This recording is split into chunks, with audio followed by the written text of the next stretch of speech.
Welcome to 12 TV. ముందుగా headlines చూద్దాం. పశ్చిమ గోదావరి జిల్లా భీమవరం నియోజకవర్గంలో సీఎం వైఎస్ జగన్మోహన్ రెడ్డి బహిరంగ సభ. మళ్లీ కొత్త మోసలతో వస్తున్న బాబు కూటమిని మరోసారి నమ్ముతారా అని ప్రశ్న.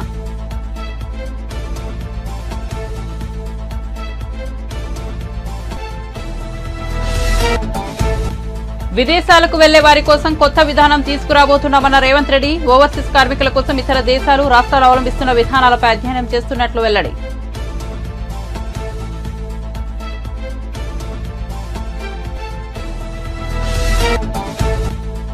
కాంగ్రెస్ అరచేతిలో వైకుంఠం చూపించి గెలిచిందన్న కేటీఆర్. ప్రజలు మోసపోవాలని కోరుకుంటారని రేవంత్ రెడ్డి గతంలోనే నిజాయితీగా చెప్పారని వ్యాఖ్య.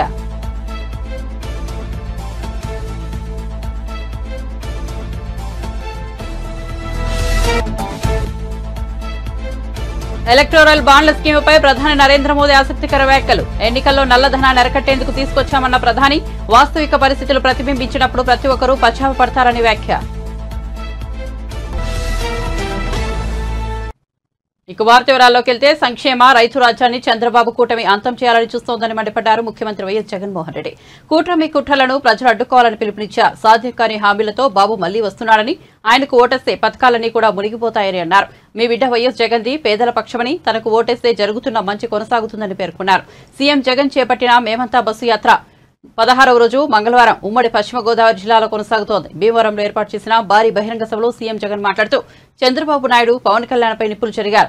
మోసాలు పొత్తులను నమ్ముకుని బాబు రాజకీయాలు చేస్తున్నారని విమర్శించారు. ఒక్క జగన్ కు వ్యతిరేకంగా విపక్షాలన్నీ ఒక్కటయ్యాయన్నారు. వీరందరూ నాపై బాణాలు ఎక్కుపెట్టారు. వారి బాణాలు తగిలేవి జగన్ కా సంక్షేమ పథకాలు కానీ సభకు హాజరైన ఆవేశ జనవాహినిని ఉద్దేశించి వ్యాఖ్యానించారు.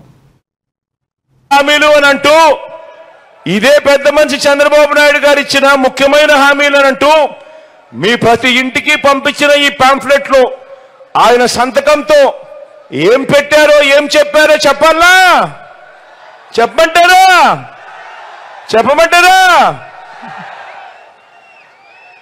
రైతు రుణమాఫీపై మొదటి సంతకం చేస్తా అన్నాడు. రైతు రుణమాఫీపై మొదటి సంతకం చేస్తానన్నాడు.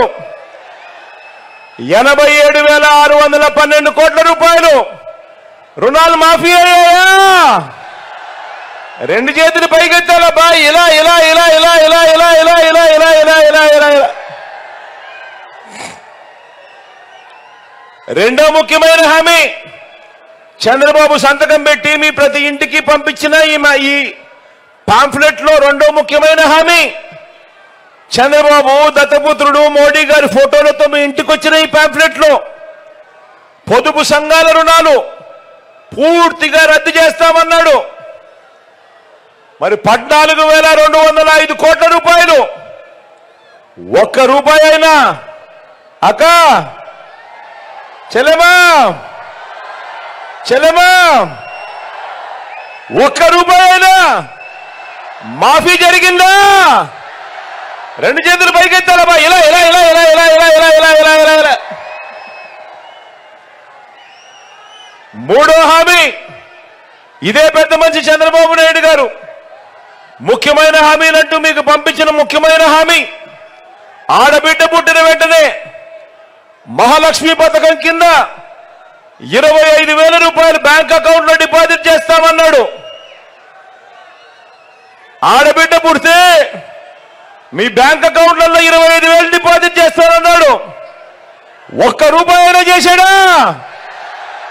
ఒక్క రూపాయి అయినా? ఇలా రెండు చేతులు పైకెత్తారు. ఇలా ఇలా ఇలా ఇలా ఇలా ఇలా. ముఖ్యమైన హామీ మరొకటి చదవమంటారా? ఇంటింటికి ఓ ఉద్యోగం ఇవ్వలేకపోతే నెల 2,000 రూపాయలు నిరుద్యోగ వృత్తి. 5 ఏళ్ళు అంటే 60 నెలలు ఇంటూ నెలకు 2,000 రూపాయలు అంటే ఒక్కొక్క ఇంటికి 1,20,000 రూపాయలు ఇచ్చాడా? రెండు చేతులు పైకెత్తారబ్బా. ఇలా ఇలా ఇలా ఇలా ఇలా ఇలా ఇలా ఇలా ఇలా. ఇంకా ముందుకు పోదామా? అర్హులైన వారందరికీ 3 సెంట్ల స్థలం కట్టుకునేందుకు పక్కా ఇల్లు కనీసం మీలో ఏ ఒక్కరికైనా ఒక్క సెంటు స్థలమైనా ఇచ్చాడా? ఒక్క సెంట్ అయినా? ఇలా రెండు చేతులు పైకెత్తారు, ఇలా ఇలా ఇలా ఇలా ఇలా ఇలా ఇలా ఇలా 10,000 కోట్లతో బీసీ సప్లాన్ అన్నాడు. ఉపాధి కోసం గల్ఫ్ దేశాలతో పాటు విదేశాలకు వెళ్తున్న తెలంగాణ కార్మికులకు ముఖ్యమంత్రి రేవంత్ రెడ్డి గుడ్ న్యూస్ చెప్పారు. ఇతర దేశాలకు ఉపాధి నిమిత్తం వెళ్తున్న వారి కోసం రాష్ట్ర ప్రభుత్వం కొత్త విధానం తీసుకురాబోతోందని వెల్లడించారు. హైదరాబాద్ లోని తాజ్ డెక్కన్ లో గల్ఫ్ కార్మిక సంఘాల నేతలతో సమావేశమయ్యారు. ఈ సందర్భంగా ఆయన మాట్లాడుతూ Telangana Gulf and overseas welfare బోర్డును ఏర్పాటు చేసి ఇందులో ఓ ఐఏఎస్ అధికారితో పాటు సిబ్బందిని నియమిస్తామన్నారు. సెప్టెంబర్ 17వ తేదీలోగా ఈ వ్యవస్థ పగడ్బందీగా ఏర్పాటయ్యే బాధ్యతను తాను తీసుకుంటానన్నారు. తెలంగాణలో 15 లక్షల కుటుంబాలు గల్ఫ్ ఉపాధిపై ఆధారపడి ఉన్నట్లు తెలిపారు. గల్ఫ్ కార్మికుల సమస్యల మీద రాజకీయ పార్టీలు స్పందిస్తాయని మీకు ఒక రకమైన అపోహ, కొన్నిసార్లు అది వాస్తవం కూడా. ఎందుకంటే ఉత్తర తెలంగాణలో ముఖ్యంగా జగిత్యాల, కోరుట్ల, ఆర్మూర్ ఈ ప్రాంతాలలో అత్యధికంగా కొన్ని బ్యాంకులే ఆ ప్రాంతంలో అక్కడి కార్మికులు పంపించే వాటిని స్థానికంగా లావాదేవీలు జరపడానికి కొన్ని కొత్తగా బ్యాంకులే అక్కడ ఏర్పడేటంత తోటో చనిపోవడము, ఉద్యోగాలు కోల్పోవడము, ఇట్లా రకరకాల సమస్యలు. దాదాపుగా 15 లక్షల కుటుంబాలు, ఈరోజు 15 లక్షల కార్మికులు అంటే 15 లక్షల కుటుంబాలని మనం అంచనా వేసుకోవచ్చు. ప్రత్యక్షంగా పరోక్షంగా కొన్ని లక్షల మంది ఈ అంశం మీద ఆధారపడి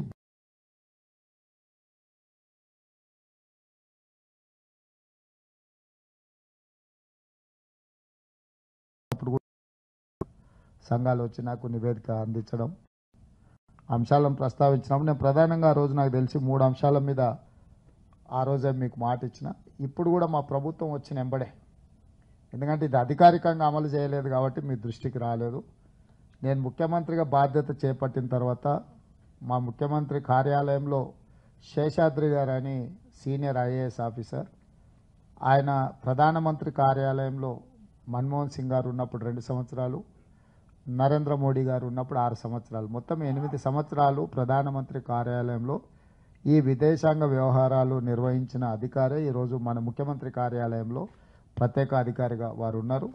వారిని ఇతర అధికారులతోని ఒక అఫీషియల్ కమిటీని నేను నియమించి కంప్లీట్గా దీని మీద మనం ఎగ్జామిన్ చేసి దాంట్లో మనం బోర్డు ఏమనుకున్నామంటే Telangana Gulf and other overseas workers welfare board పెట్టాలని ఒక విధానం తీసుకున్నాం. ఒక గల్ఫ్ కార్మికులే కాకుండా ఇతర ప్రాంతాలకు కూడా వెళ్ళి ఇబ్బందులు పడుతున్న వాళ్ళు, ప్రభుత్వం దృష్టిలో మీరందరూ గల్ఫ్ బాధితులు, కానీ ప్రభుత్వానికి ఇతర విదేశాలలో కూడా అక్కడికి వెళ్ళి ఉద్యోగ ఉపాధి అవకాశాల కోసం ప్రయత్నం చేసి అనుకోని సంఘటనల వల్ల, దుర్ఘటనల వల్ల నష్టపోతున్న వాళ్ళందరినీ కూడా వాళ్లకు హక్కులు కల్పించడం, వాళ్ళకు రక్షణ కల్పించడం, వాళ్ళని ఆదుకోవాల్సిన బాధ్యత రాష్ట్ర ప్రభుత్వం మీద ఉన్నదని చెప్పి వారి ఆధ్వర్యంలో అధికారులను నియమించడం జరిగింది. దీనికోసం ప్రత్యేకంగా ఆఫీస్, ఇప్పుడు గతంలో ప్రగతి భవన్ అని ఆయన గారు చెప్పేవాళ్ళు, ఇప్పుడు మనం జ్యోతిరావు పూలే ప్రజాభవన్గా మార్చి అక్కడ ఒక ప్రత్యేక వ్యవస్థను ఏర్పాటు చేయడానికి ఒక సీనియర్ ఐఏఎస్ ఇతర అధికారులతో ఒక కంప్లీట్ 24/7 పనిచేసే ఒక వ్యవస్థను ఏర్పాటు చేయాలని మేము ఆల్రెడీ నిర్ణయం తీసుకున్నాం. దీనికి సంబంధించి కేరళ రాష్ట్ర ప్రభుత్వంలో, అదేవిధంగా ఫిలిప్పైన్, ఇంతకుముందు మిత్రుడు ఎవరో చెప్పిన ఫిలిప్పైన్ను కూడా మేము స్పష్టంగా స్టడీ చేసినాం. ఫిలిప్పైన్ నుంచి ఎవరైనా ఈ గల్ఫ్ దేశాలకు వెళ్ళిందంటే ఉద్యోగం ఇచ్చే సంస్థ యొక్క వివరాలు ఆ ప్రభుత్వం తీసుకోవడమే కాకుండా వాళ్ళకి ఇచ్చే ఉద్యోగాలు కూడా కనీస వేతనాలు ఇస్తున్నారా లేదా, రేపు ఒకవేళ ఆ సంస్థ ఏదైనా కారణం చేత వీళ్ళని తొలగించినా, ఏదైనా కారణం చేత జీతాలు ఇవ్వకపోయినా, వాళ్ళ అర్హతకు తగ్గ వేతనాలు ఇవ్వకపోయినా వాటి మీద చర్యలు తీసుకోవడానికి ఫిలిప్పైన్ కంట్రీలో ఒక కంప్లీట్ వ్యవస్థ ఉన్నది. అంటే ఈ కార్మికుల తరఫున ముఖ్యంగా వాళ్ళు ప్రజలు మోసపోవాలనే కోరుకుంటారని ముఖ్యమంత్రి రేవంత్ రెడ్డి గతంలో నిజాయితీగా చెప్పి మరీ మోసం చేశారని, తప్పు ఆయనది కాదని మరదేనని బీఆర్ఎస్ వర్కింగ్ ప్రెసిడెంట్ కేటీఆర్ వ్యాఖ్యానించారు. దమ్ముంటే ముఖ్యమంత్రి రేవంత్ రెడ్డి బీజేపీ వ్యక్త, కాంగ్రెస్ వ్యక్త చెప్పాలని ప్రశ్నించారు. ఆదిలాబాద్ పార్లమెంట్ నియోజకవర్గ బూత్ స్థాయి నాయకుల సమావేశంలో ఆయన మాట్లాడుతూ ఇక్కడ 4 నెలల క్రితమే కేసీఆర్ ఆత్రం సక్కును అభ్యర్థిగా ప్రకటించారన్నారు. మనకు అధికారం పోగానే కొంతమంది వేరే దారులు వెతుక్కున్నారని, కానీ ఆత్రం సక్కు మాత్రం ఎలాంటి ప్రలోభాలకు లొంగలేదన్నారు. మంత్రి పదవులు, పెద్ద పెద్ద పదవులు అనుభవించిన వారు అధికారం పోగానే పార్టీ నుంచి జారుకున్నారని ఆవేదన వ్యక్తం చేశారు. ఆత్రం సక్కు కష్టకాలంలోనూ పార్టీతో ఉన్నారని ప్రశంసించారు. ఇంకో ఎక్కడెక్కడ ఉండే నీళ్ల కాడికి ఇవాళ మళ్ళీ దేవులాడుకునే రోజులు కాంగ్రెస్ ప్రభుత్వం తెచ్చిన మాట వాస్తవమా కాదా గ్రామాలలో చర్చ పెట్టాలని చెప్పి మీకు విజ్ఞప్తి చేస్తా ఉన్నాం. కానీ తప్పు రేవంత్ రెడ్డిది కాదు.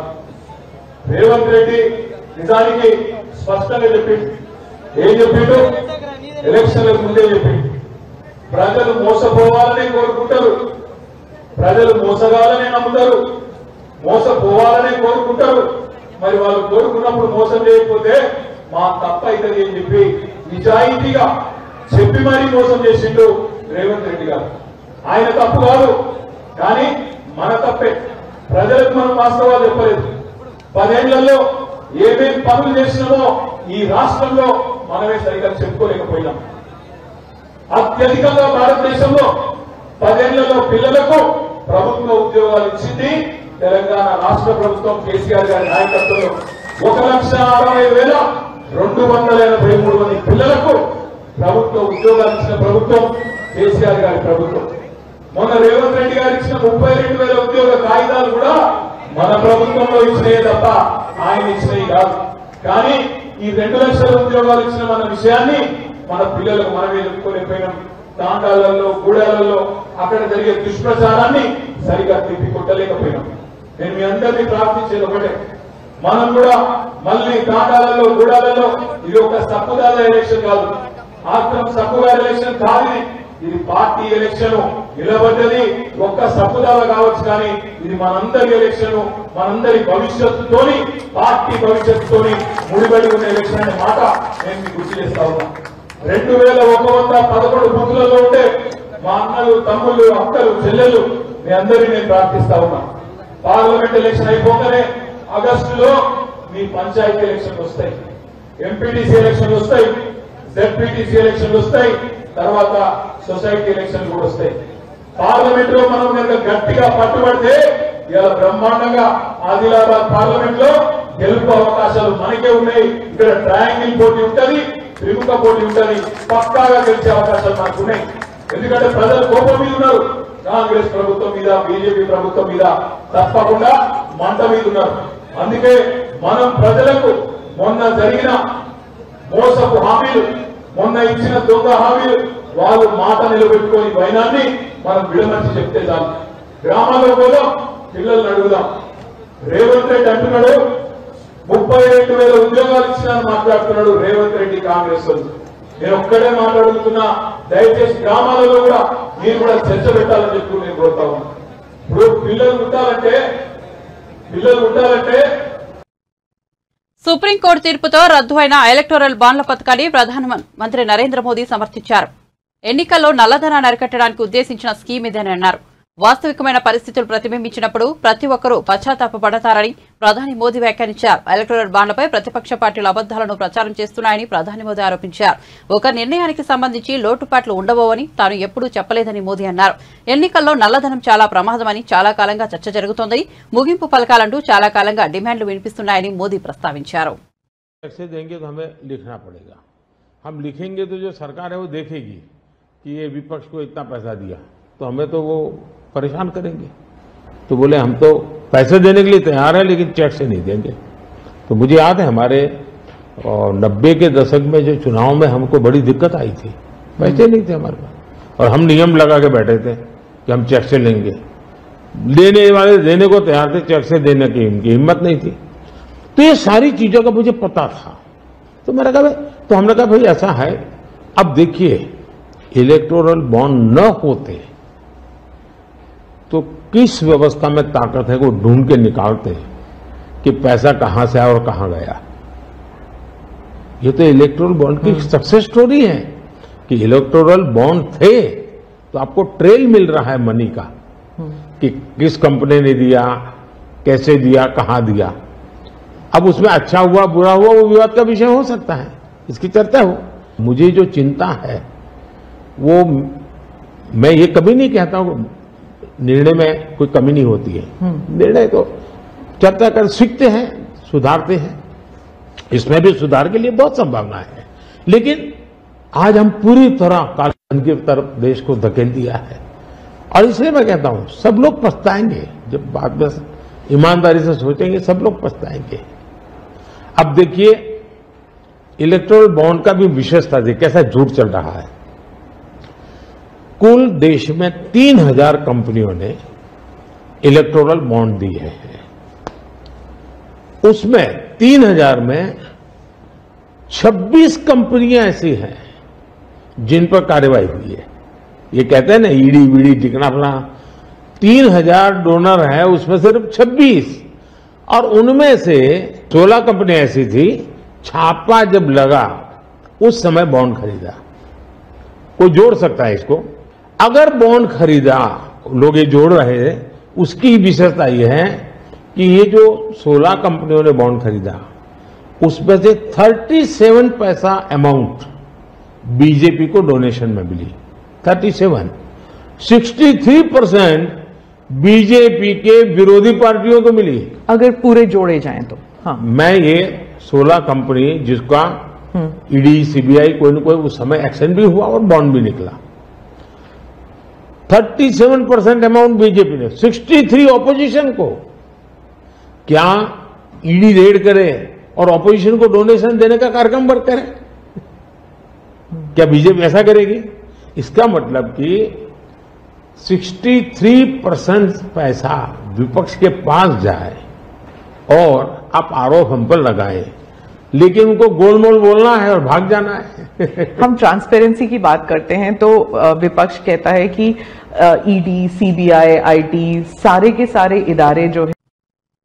ఆంధ్రప్రదేశ్ ముఖ్యమంత్రి జగన్ పై రాయితో దాడి చేసిన నిందితులను పోలీసులు గుర్తించినట్టు తెలుస్తోంది। ఈ దాడికి పాల్పడే యువకుడితో పాటు మొత్తం 5గురిని అదుపులోకి తీసుకుని విచారిస్తున్నట్టు సమాచారం। అయితే దీనిపై విజయవాడ పోలీసులు ఎలాంటి అధికార ప్రకటన చేయలేదు। కేసు దర్యాప్తునకు సంబంధించి వివరాలు బయటకు పొక్కకుండా జాగ్రత్తలు తీసుకుంటున్నారు। మంగళవారం సాయంత్రం ప్రెస్ మీట్ పెట్టి వివరాలు వెల్లడించే అవకాశం ఉందని తెలుస్తోంది। సెల్ ఫోన్ డేటాతో పాటు క్లూస్ టీం పరిశీలనలో కీలక సమాచారం లభించినట్టు తెలుస్తోంది। ముఖ్యమంత్రిపై దాడి చేసింది వడ్డెర కాలనీకి చెందిన సతీష్ కుమార్ అలియాస్ సత్తిగా పోలీసులు గుర్తించినట్టు సమాచారం। ఫుట్పాత్ పై వేసే టైల్స్ లో విసిరిన ముక్కను జేబులో పెట్టుకుని వచ్చిన సత్తి సడన్ గా సీఎం పైకి రాయిని విసిరినట్టు తెలుస్తోంది। మంగళవారం ఉదయం సత్తితో పాటు అతడి పక్కనే ఉన్న ఆకాష్, దుర్గారావు, చిన్న, సంతోషాన్ని కూడా అదుపులోకి తీసుకున్నట్టు తెలుస్తోంది। కాగా సీఎంపై దాడికి కారణం ఏంటనే వివరాలు కానీ దాడి వెనుక రాజకీయ పార్టీల హస్తం ఉందా అనే విషయం కానీ బయటకు రాలేదు।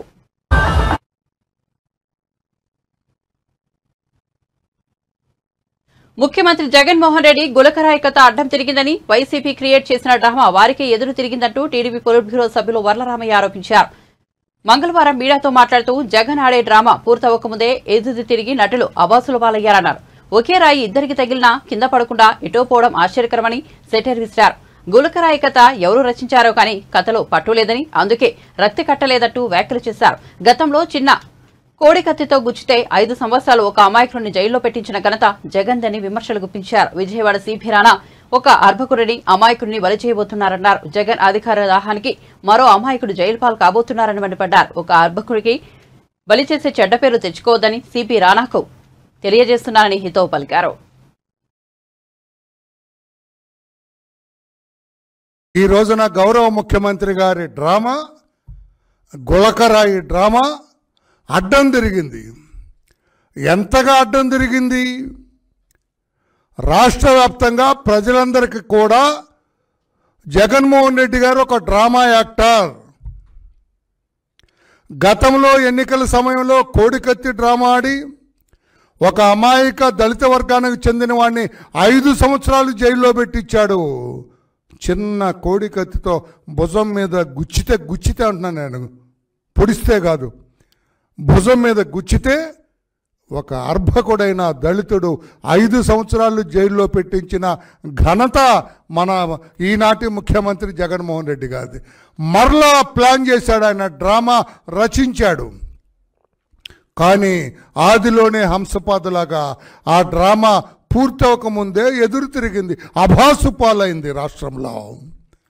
రాష్ట్ర ప్రజలందరూ కూడా ఓహో ఇది వైసీపీ ఆడిన డ్రామా, అంత దూరం నుంచి గులకరాయి రావటం ఏంటి, ఈయనకు తగలటం ఏంటి, తగిలిన తర్వాత ఉండు ఇంకొకటి కూడా ఉన్నాడని ఎమ్మెల్యేకి తగలటం ఏంటి, ఆ తగిలిన తర్వాత ఆ రాయి కింద పడకుండా ఎగిరి ఎటో పోవటం ఏంటి.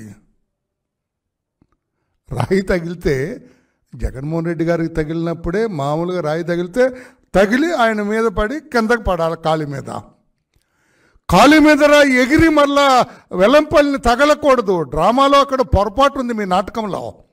మీ రచయిత ఆ రచించింది అతనెవరు, పరుచూరి అతనెవరు, సజ్జల రామకృష్ణారెడ్డి రచించాడా, లేకపోతే ఇంటెలిజెన్స్ చీఫ్ రామాంజనేయులు గారి కథ అంశమాది, ఎవరు రచించారో కానీ పట్టు లేదు, కథలో పట్టు లేదు. ఫెయిల్ అయింది మీ కథ. ఒకరాయి ముఖ్యమంత్రితో ఆపితే ఎవరన్నా ఒక 10 మంది నమ్మేవాళ్ళేమో, ముఖ్యమంత్రికి తగిలి ఆగాగు అతన్ని కూడా కొడతానని ఆ రాయి ఎగిరి అతన్ని కూడా కొట్టి అక్కడి నుంచి ఎగిరి, ఇదే ముఖ్యమంత్రి డ్రామా. బలి ఆడాడ్రా కానీ ఫెయిల్ అయ్యాడ్రా, ఇది డ్రామా. నేను ఈ రోజున రానా, the respected commissioner of police Vijayawada city, ఒక అర్భకుణ్ణి బలి చేయబోతున్నాడు ఆయన. ఒక అర్భకుణ్ణి, ఒక అమాయకుణ్ణి మరలా కోడికత్తి డ్రామాలో ఎలాగా ఆ శ్రీనివాస్ అనేవాడిని 5 సంవత్సరాలు జైల్లో పెట్టారో, ఈ రోజున రానా గారు విజయవాడ పోలీస్ కమిషనర్ ఇప్పుడేదో ప్రెస్ పెడతా అంటారు 4ంటికి, అందుకే నేను ముందుకు వచ్చాను. రానా గారు తొందరపడకండి, మీ పేరు కూడా మీ సర్వీసులో ఉన్నంతకాలం వినపడుద్ది. గులకరాయి నాటకంలో ఈయన తప్పటడుగు వేశాడు పోలీస్ ఆఫీసర్ అని మీ పేరు ఉంటుంది. మీ చరిత్రకు, మీ సర్వీస్కు ఒక నల్ల మచ్చ తెచ్చుకోకండి. రాష్ట్ర ప్రజలారా, పత్రికేయ సోదరులారా, ఒక అర్భకుడు బలిగా పోతున్నాడు.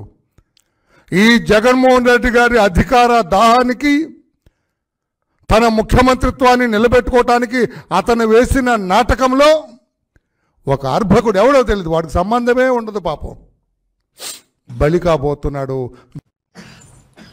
తెలంగాణలో కారు పూర్తిగా ధ్వంసమైతే ముఖ్యమంత్రి రేవంత్ రెడ్డి దానికి జాకీ పెట్టి లేపడానికి ప్రయత్నాలు చేస్తున్నారని బీజేపీ రాజ్యసభ సభ్యుడు డాక్టర్ కె లక్ష్మణ్ ఎద్దేవా చేశారు. మంగళవారం ఆయన మీడియాతో మాట్లాడుతూ కాంగ్రెస్ ప్రభుత్వంపై ప్రజలు తీవ్ర ఆగ్రహంతో ఉన్నారన్నారు. రైతులకు పంటపై బోనస్ ఇవ్వడం లేదని, అడిగితే వచ్చే సీజన్ అంటున్నారని విమర్శించారు. ఇలా చెప్పడానికి ఇదేమైనా వాయిదాల ప్రభుత్వమా అని నిలదీశారు. కాంగ్రెస్ హయాంలో 60 మంది రైతులు ఆత్మహత్య చేసుకుంటే మంత్రి ఉత్తమ్ కుమార్ రెడ్డి మాత్రం ఆత్మహత్యలే లేవని చెబుతున్నారని ధ్వజమెత్తారు. పార్లమెంట్లు ఎన్నికల ఫలితాలు మాకు రెఫరెండం అని, 14 సీట్లని, మిషన్ 15 అని చెప్పి ఏదైతే ఈరోజు భ్రమింపజేస్తూ ఉన్నారో, ఇవాళ కాంగ్రెస్ పట్ల రైతులు ఇవాళ ఆగ్రహంతో ఇవాళ బోనస్ ఇవ్వలేదు, ఇవాళ వచ్చే సీజన్కు మళ్ళీ బోనస్ ప్రకటిస్తూ ఉంటారు. అంటే మీది వాయిదాల ప్రభుత్వమా? అంటే ఇవాళ రైతులు ఆత్మహత్యలు చేసుకోలేదని చెప్పి మీ మంత్రి ఉత్తమ్ కుమార్ రెడ్డి గారు ఏదైతే చిలుక పలుకులు పలుకుతున్నారో, మరి రైతు స్వరాజ్ వేదిక చాలా స్పష్టంగా మరి 60 మంది పైగా చనిపోయారని, చివరికి మీ కిసాన్ సెల్ కాంగ్రెస్ అధ్యక్షుడు కోదండరెడ్డి గారు కూడా 60 మంది రైతులు ఆత్మహత్యలు చేసుకున్నారని. అందుకని నేను వస్తున్నాను, ఇవాళ రైతులు ఈ లోక్సభ ఎన్నికల్లో కాంగ్రెస్ పార్టీకి ఎందుకు ఓటు వేయాలి? మీరు బీఆర్ఎస్ మాదిరిగానే మాటల గారడితో కాలం వెలిపించుకుంటూ ఈ రకంగా ఫక్తు రాజకీయం, ఈరోజు మీరు రేవంత్ రెడ్డి గారు గేట్లు తెరిచాము, రాజకీయాలు మరి పాల్పడతామని చెప్పి ఈ ఎన్నికల్లో మరి కాంగ్రెస్ అంటేనే పచ్చి అబద్ధాలు, మోసము, కుట్రలు, కుతంత్రాలు, ఎమోషనల్ బ్లాక్మెయిలింగ్ రాజకీయాలు. కాంగ్రెస్ నిర్వచనం అంటేనే కాంగ్రెస్ అంటే కరప్షన్, కన్నింగు, కాన్స్పిరేషన్, దాంతోపాటు కన్ఫ్యూజ్ చేయడం. ఇది మీకు వెన్నెతో పెట్టిన విద్య తప్పితే ఇతరత్ర కాదు. తెలంగాణ ప్రజలు ఇవాళ నమ్మి మోసపోవడానికి సిద్ధంగా కేవలం బీఆర్ఎస్ అడుగుజాడల్లోనే బీఆర్ఎస్ యొక్క మరి వారు నేర్పినటువంటి పాఠాలు ఇవాళ మీరు అమలు చేస్తూ ఉన్నారు. అందుకనే బీఆర్ఎస్ కాంగ్రెస్ వేరు కాదనే విషయాన్ని ఇవాళ ప్రజలు అర్థం చేసుకున్నారు. ఇవాళ టెంక మీద నుంచి పొయ్యిలో పడ్డట్టుగా ప్రజలు భావిస్తూ ఉన్నారు. మీరు ఇవాళ నేను సూటిగా అడుగుతున్నాను, ఇవాళ ఎన్నికల కోడ్ అడ్డం పెట్టుకొని మరి ఈ గ్యారెంటీల నుంచి తప్పించుకోవాలని మీరు ప్రయత్నం చేస్తే అయ్యా చంద్రబాబు, నీ 14 ఏళ్ల అమోఘమైన పరిపాలన రాష్ట్ర ప్రజలకు తెలియంది కాదని రాష్ట్ర పశుసంవర్ధక మత్స్య శాఖ మంత్రి సీదిరి అప్పలరాజు అన్నారు. ఆయన మంగళవారం మీడియాతో మాట్లాడారు. చంద్రబాబు ముఖ్యమంత్రిగా ఉన్నప్పుడు నీతో పాటు నీ ముఠాలో ఉన్న ఈనాడు రామోజీరావు, ఆంధ్రజ్యోతి రాధాకృష్ణ, టీవీ5 నాయుడు ఇలా అందరూ ఈ రాష్ట్రాన్ని ఏ విధంగా దోచుకున్నారో, రాష్ట్ర భవిష్యత్తును ఎంత నాశనం చేశారో ప్రజలంతా చూశారు. పెత్తందారుల ముఠాకు చంద్రబాబు నాయకుడనేది ప్రజలందరికీ తెలిసిపోయింది అని అప్పలరాజు పేర్కొన్నారు. మాట్లాడితే Chandrababu Kia Kia Kia Kia అనుకొని చెప్తా ఉంటాడండి. ఏంటి కియా నాకు అర్థం కాదు. కియా కంపెనీ 2000 కోట్ల రూపాయలతో అక్కడ పెట్టుబడులు పెట్టింది. మన హయాంలో ఎన్ని వేల కోట్లతో ఎలాంటి ప్రాజెక్టులు ఈ రాష్ట్ర వ్యాప్తంగా తీసుకురాగలిగాము ఒకసారి మీకు మామూలుగా చెప్తాను నేను. జస్ట్ ఎగ్జాంపుల్, మీకు ఒక్క గ్రీన్ ఎనర్జీలోనే 23,000 కోట్ల పైన పెట్టుబడులు తీసుకొచ్చినాం మనం గ్రీన్ ఎనర్జీ డిపార్ట్మెంట్. అంతెందుకండి, శ్రీ సిమెంట్ 2,500 కోట్లతో పెట్టుబడులు పెట్టింది మన స్టేట్లో. 4 పోర్టులు కట్టిస్తా ఉన్నాం మనం. సుమారుగా ఒక పోర్టులే 10,000 కోట్లతో మనం పెట్టుబడులు పెట్టిస్తా ఉన్నాం మనం. భోగాపురం ఇంటర్నేషనల్ ఎయిర్పోర్ట్ 3,500 కోట్లతో మనం కట్టిస్తా ఉన్నాం దాన్ని మనం. సెంచరీ ప్లైబోర్డ్స్ సుమారుగా 1000 కోట్లది. Ramco cements, Pepper Motion electrical bus manufacturing industry, Havells, Daikin, Blue Star, Voltas, Kopparthi electronic park, bulk drug park, most important ఇది నక్కపల్లి దగ్గర 2,000 కోట్లతో బల్క్ డ్రగ్ పార్క్ నక్కపల్లి దగ్గర. ఇనీషియల్ గా కాకినాడ జిల్లాలో అనుకున్నాం, ఇప్పుడు అది బల్క్ డ్రగ్ పార్క్ నక్కపల్లి దగ్గరకు మార్చినాం మనం. అదాని డేటా సెంటర్ వాళ్ళు గ్రౌండ్ చేసుకోగలిగారా? లేదు కదా, మనమే కదా గ్రౌండ్ చేస్తా ఉన్నాం. Yokohama tyres, ITC, Shirdi Sai solar పెట్టుబడులు, రిలయన్స్ వాళ్ళు, జిందాల్ వాళ్ళు, ఇలా చెప్పుకుంటూ పోతే జగన్మోహన్ రెడ్డి గారి హయాంలో పారిశ్రామికీకరణకు సంబంధించినటువంటి అనేకమైనటువంటి ఇండస్ట్రీస్. ఒక్కటి చెప్పమనండి చంద్రబాబుకి. చంద్రబాబు, ఆయన కొడుకు, వాళ్ళ ఆవిడ అందరు కలిపి వెళ్ళి కియా మోటార్స్ ముందు సెల్ఫీలు దిగుతారు. రా, మేము కట్టిస్తా ఉన్నటువంటి మూలపేట పోర్టు ముందు సెల్ఫీ దిగేళ్ళి చంద్రబాబు ఎలాగొస్తున్నావు కదా ఈరోజు. మేము కట్టిస్తున్నటువంటి భోగాపురం ఎయిర్పోర్ట్ ముందు వెళ్ళి సెల్ఫీ దిగేళ్ళు. ఖచ్చితంగా చంద్రబాబు విశాఖపట్నం రాజధానికి అనుకూలమా వ్యతిరేకం అనేది తేల్చి చెప్పాల్సినటువంటి సందర్భం. ఉత్తరాంధ్ర ప్రజలందరూ కూడా రాజకీయాలకు అతీతంగా తేల్చుకోవాల్సినటువంటి సందర్భం ఇది. బులెటిన్ ముగించే ముందు హెడ్లైన్స్ మరోసారి చూద్దాం.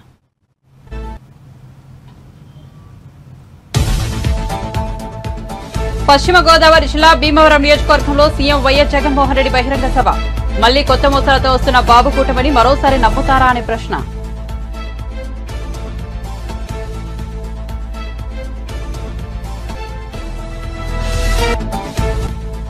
విదేశాలకు వెళ్లే వారి కోసం కొత్త విధానం తీసుకురాబోతున్నామన్న రేవంత్ రెడ్డి. ఓవర్సీస్ కార్మికుల కోసం ఇతర దేశాలు, రాష్ట్రాలు అవలంబిస్తున్న విధానాలపై అధ్యయనం చేస్తున్నట్లు వెల్లడి.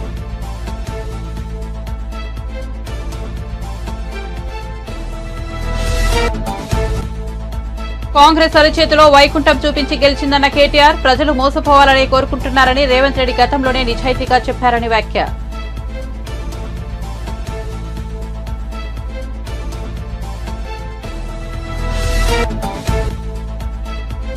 ఎలక్టోరల్ బాండ్ల స్కీంపై ప్రధాని నరేంద్ర మోదీ ఆసక్తికర వ్యాఖ్యలు. ఎన్నికల్లో నల్లధనాన్ని అరికట్టేందుకు తీసుకొచ్చామన్న ప్రధాని. వాస్తవిక పరిస్థితులు ప్రతిబింబించినప్పుడు ప్రతి ఒక్కరూ పశ్చాత్తపడతారని వ్యాఖ్య.